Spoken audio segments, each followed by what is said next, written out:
to a new edition of the Reigns on the Cardinals podcast. I'm Rob Reigns here with Mike Reigns, STLSportsPage.com, as we kind of continue our offseason look at the Cardinals, but just about a week away from being able to actually see people on the field and playing in down at spring training. Now, a lot of the guys are already down there unofficially working out on their own, but pitchers and catchers officially report on February 12th. First full squad workout on February 17th, almost here. It's an exciting time. I think we're all getting excited and ready to be there. And for Cardinals fans, we've been searching for news, so at least there's something positive happening on the field. Yeah, at least you see people playing catch, and not a lot of changes from last year. Of course, Cardinals, one of three teams, I think it is, that have not signed a player or made a trade at the major league level, the Miami Marlins and the Minnesota Twins, the other two teams that haven't added to their roster. But as we're going to talk about in the show today, I'm not 100% sure that's all bad. And I know that probably goes against everything that we've been saying on this broadcast as we've done it throughout the offseason, in that we wanted the Cardinals to make some moves. But now that we're here and spring training is almost upon us, as we look at the other teams around the division, I think the Cardinals still stack up pretty well. They do. And I think, the two things you look at is, number one, the one question that we've been asked all offseason is, Nolan Arenado going to be a member of this ball club or not?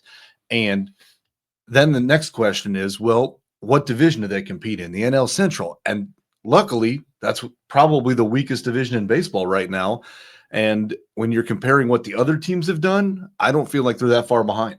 Yeah, and I think that's one of the things that they've kind of counted on a little bit, is that they didn't have to make a lot of moves. They were 10 games behind the Brewers in the standings a year ago. They tied with the Cubs at 83 wins. Brewers win the division with 93 games. But, again, and we don't know what the Arenado future is going to be. I mean, just because he reports to spring training doesn't mean he won't get traded during the spring. Alex Bregman, still has to sign somewhere. Pete Alonso still has to sign somewhere. There's still things that have to happen. So the players that report to Jupiter here in the next week or so are not necessarily the players who are going to be breaking camp with the Cardinals in the end of March. And again, it comes down to Nolan Arenado, right? Because that's going to beg the question on, is Gorman there or is Sajaci there, and how some of those things work out. But as you said, let's take a look at the Brewers for a minute. The Brewers won 93 games last year. Well, they lost Willy Adames, who's one of their better players, and they lost their best player, actually, and lost their closer in Devin Williams. So they haven't acquired anyone new to fill in those RBIs that came from. So is that a team that's going to win 93 games this year? Probably not. They probably overachieved to get to 93 last year. And so I think when you think about the team that you're chasing, I'm not worried about the Brewers this year. They do get Brandon Woodruff back, who they missed all of last year, another arm for their rotation. Nestor Cortez, who was with a pitcher they acquired from the Yankees for Devin Williams, will be in their rotation. As of now, their closer, Trevor McGill, who did have 21 saves last year. I mean, even though we talk about Devin Williams and the fact he's a St. Louis kid and a very all-star caliber pitcher, he did not have a great year in 2024, and actually McGill had more saves than he did. But I agree with you. I don't think the Brewers are as good as they were a year ago, even though they probably have one of the two best rising stars in the division in Jackson Chourio. And what's going to be interesting is how well he plays, because he was a tale of two halves, basically. The first half, he was awful. Now, it was his first half in Major League Baseball ever as a rookie, obviously, and the second half was very good. So which player is he? He's probably somewhere in between those numbers. And so, they say the sophomore slump, right? So let's just kind of see how that plays out. But the Brewers are not a team that I would be worried about if I'm the Cardinals right now. And the other big question mark on the Brewers, of course, we talked about all the question marks on the Cardinals. How is Christian Yelich? I mean, he ended the season last year with surgery on his back, and that's never a good thing. I really haven't seen any reports over the winter about how he's done or where his recovery is or anything like that. We all know how good a player he has been in the past, but he's also had years when he wasn't that good too. Well, we know how good of a player Paul Goldschmidt was for winning the MVP, and the fact that he was not very good last year, right? Is Yelich getting in the same boat where he's getting old quick? And it sounds weird to say he's getting old, but it's possible, right? So I think it's an interesting thing to look at and see how he does, but I'm not worried yet. As we take our look around the National League Central, we're going to go from Milwaukee down the highway and get to Chicago and talk about the Cubs, who I think arguably have probably picked up the two best players that have come into the division over the offseason. The Cubs are the team that I'm worried about, right? Because Kyle Tucker is one of the best offensive outfielders out there that you could pick up, and hitting left-handed is a huge addition for them. Now, they lost Cody Bellinger, so that's going to change some, but Kyle Tucker's a better player than Cody Bellinger, in my opinion. At this point in his career. At this point in his career. Yeah. Now, I don't think Kyle Tucker's ever won an MVP, right? Like Bellinger has, but They also arguably picked up the best closer out there in Ryan Presley. Mm-hmm. Yeah, and the only guy that appreciably that they lost otherwise, which is great news for the Cardinals, is Kyle Hendricks. Because about the only team that Kyle Hendricks can beat in the last 3 or 4 years was the Cardinals. But he did that a lot. But now he's out in California. You don't have to worry about him. I would love to know what his career ERA is against the Cardinals, because it's got to be pretty low. But against every other team, it's got to be at least a point higher. Well, like last year, he had like 5 or 6 games in a row in which he gave up a whole bunch of runs. And then remember that one game against the Cardinals, he wasn't supposed to start, or he came in as a first inning relief pitcher or something because somebody got hurt. And he goes 6 shutout innings. I mean, just one hit. We got one hit off him. Roll out of bed and beat the Cardinals. I mean, it's unbelievable. I don't get it. It's weird. But I'm thankful we don't have to worry about him. But overall, I think the Cubs are a team that you got to look out for because they've got some young talent there. They've got some players that have played really well. And so they would be the team that I think would challenge for the division right now. Of course, tied with the Cardinals last year. And the other thing is, remember, everybody talked about what a disappointing season it was for the Cubs because they made the biggest change last year in hiring Craig Counsell away from Milwaukee to be their manager. And we all know how good a manager is. Well, maybe now he's got a little bit better squad that he can manage. The one position I think the Cubs are probably still a little short on is third base. I don't think they really got a guy that I would. But if they got Horner and Dansby Swanson up the middle. You got Ian Happ, who I think is underrated as a player. You've got Suzuki's probably going to be DHing most of the time with Pete Crow Armstrong in center. So I think they have a very good rotation. We saw how good Imanaga was last year as his first year in the league. You got Steele. You got they've got some Italians coming back. They've got some talent for sure. And some of the young guys that have really come through for them. And I think that's the goal for the Cardinals this year, right? Is they want to kind of take the approach that some of the young guys did for the Cubs and see if they can, duplicate the same process. And they've also got former Cardinal Carson Kelly in their camp as the backup catcher. So it's always exciting. Yeah. Well, I like Carson. I mean, Carson's had a good career. I mean, he's hung around a long time, and and he was great in Arizona, very well for them. He was just kind of blocked here, and there was no room for him. Correct. So, all right, so moving down the highway, we get to Cincinnati, the Reds. The Reds probably made one of the bigger additions to a ball club in the division, but not somebody who's going to be on the field playing. In the hiring former Guardians manager Terry Francona, and Francona's a winning manager. He's done it for a long time. He knows what to do. Future Hall of Famer. It didn't work out for the Cubs last year hiring Craig Counsell, and they spent a lot of money. So be curious to see how that works out now. The other additions that they made were adding Brady Singer and Gavin Lux. And so they picked up pitching where they were probably a little weak in last year. It'll be interesting to see because, Hunter Green is always a guy that's going to be tough and challenging. So as he progresses and gets older, what are they there? But, the Reds are probably a middle of the road team. They finished at 77 wins last year, and that's probably 78, 80 wins is probably where they finish again this year would be my prediction. I think they've got a lot of really good young players. I mean, we all know De La Cruz at shortstop has a lot of is an exciting player. He's still got areas of his game that can get better.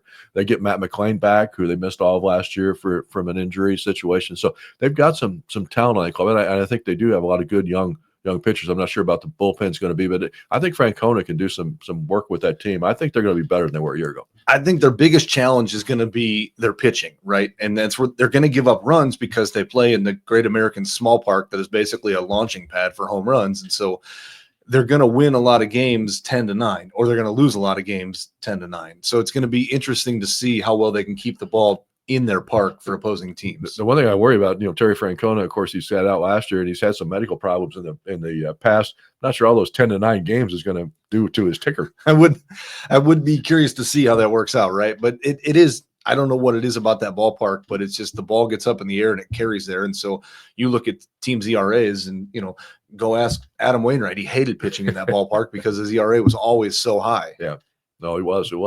And then, of course, the other team in the division, the Pittsburgh Pirates. All I'll say about the Pirates is with they had their little winter fan fest in January. There were shouts from the crowd to the owner to sell the team. The Pirates have not, similar to the Cardinals, they've not done much this offseason. The Pirates have some good players, though, so they're going to be a very interesting team, right? Because arguably one of the best pitchers in the game right now in Paul Skeens, and he had a fantastic season. So what does he look like coming back for his sophomore season and how that works out? And I think O'Neal Cruz is one of their really good players. It's worked out well. And, of course, the outfielder I'm drawing a blank on. Brian Reynolds. Brian Reynolds is a fantastic player. Yeah. So I think They've they're going got to some be talent. They've got some talent. It's just a matter of how well can they play and keep up that success for a full season. Yeah, they of course held the last spot in the division a year ago. So as you sit now, you obviously I think based on what you have said, we didn't really evaluate the Cardinals because we've done that all along. But I would think you think the Cubs are the team to beat. I would think so right now, yeah. And I would say if I'm looking at this division and I'm trying to make a prediction of where that falls, I would say the first place team in this division is going to have 88 to 90 wins. That's my prediction. I was going to say, do you think you have a 90-win team in the division? I think they can. That's going to come down to how well. I think the weakest component throughout the National League Central is the starting pitching, and I think that is the key to these teams having success is how well the starting pitching plays, right? Because the Brewers probably have the best starting pitching, but the Cubs have a pretty good lineup there too. The Pirates and the Reds don't really worry me in pitching. But I'm as we've talked about before, I'm a little worried about the Cardinals rotation because who fills the back half of that rotation for them? Yeah.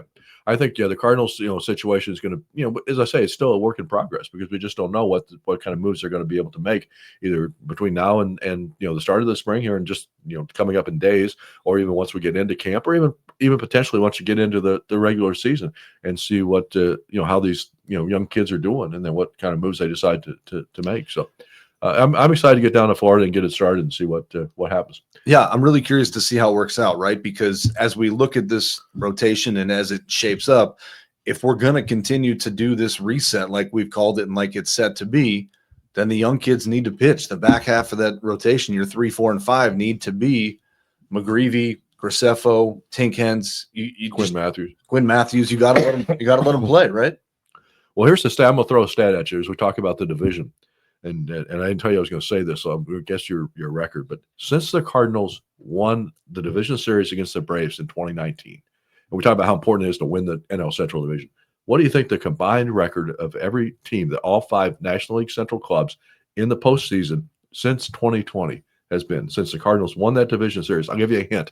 That's the last time a team in the NL Central won a postseason series was 2019. Since 2020? So since 2020, no NL Central team has won a postseason series. But what do you think their combined record in the postseason is?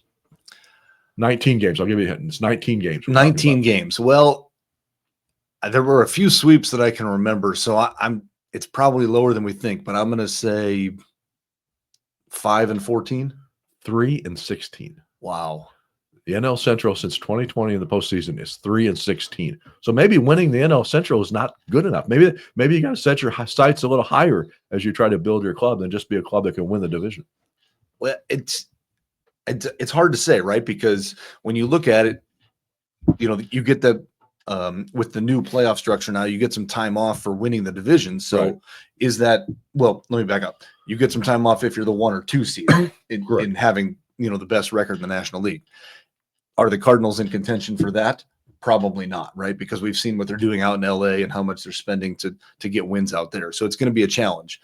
So you're probably going to end up in a wild card situation. And then again, that comes down to your 1, 2, and 3 pitching. So I think when you look at the Cardinals, a lot of that lies in Sonny Gray's hands.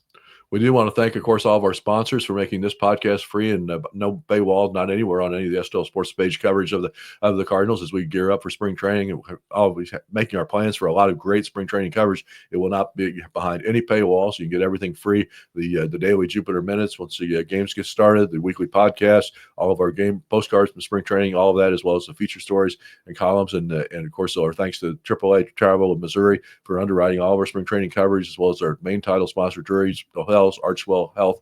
We appreciate all of their support and making all this content available to you. And of course, you can get this podcast wherever you pick up any of your audio stuff on Spotify and everything else.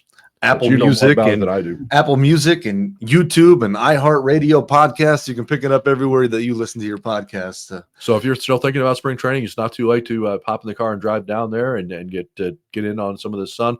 March 11th will be our party at the Homewood Suites coming up pretty soon. We'll have a couple of guests there. We not ready to announce yet who they're going to be, but always have a good time. And of course, any of the rest of the spring, a special discounted rate for rooms at the Homewood Suites, courtesy of STL Sports Page